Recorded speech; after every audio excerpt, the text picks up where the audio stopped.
We're used to thinking very highly of democracy, and by extension of ancient Athens, the civilization that gave rise to it.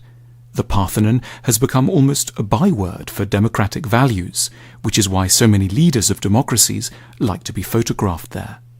It's therefore very striking to discover that one of ancient Greece's greatest achievements, philosophy, was highly suspicious of its other achievement, democracy. The founding father of Greek philosophy, Socrates, is portrayed in the dialogues of Plato as hugely pessimistic about the whole business of democracy.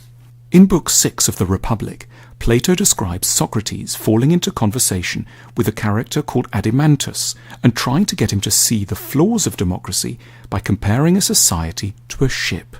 If you were heading out on a journey by sea, asks Socrates, who would you ideally want deciding who was in charge of the vessel? Just anyone, or people educated in the rules and demands of seafaring? The latter, of course, says Adimantus. So why then, responds Socrates, do we keep thinking that any old person should be fit to judge who should be the ruler of a country? Socrates' point is that voting in an election is a skill, not a random intuition. And like any skill, it needs to be taught systematically to people. Letting the citizenry vote without an education is as irresponsible as putting them in charge of a trireme sailing to Samos in a storm.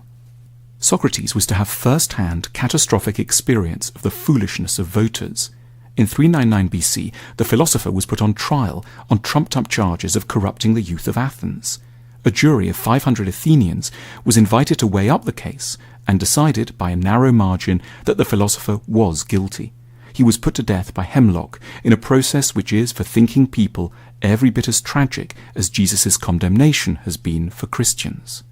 Crucially, Socrates was not elitist in the normal sense. He didn't believe that a narrow few should only ever vote. He did, however, insist that only those who had thought about issues rationally and deeply should be let near a vote. We have forgotten this distinction between an intellectual democracy and a democracy by birthright. We have given the vote to all without connecting it to wisdom. And Socrates knew exactly where that would lead, to a system the Greeks feared above all, demagoguery. Ancient Athens had painful experience of demagogues. For example, the louche figure of Alcibiades, a rich, charismatic, smooth-talking, wealthy man who eroded basic freedoms and helped to push Athens to its disastrous military adventures in Sicily. Socrates knew how easily people seeking election could exploit our desire for easy answers. He asked us to imagine an election debate between two candidates, one who was like a doctor and the other who was like a sweet shop owner.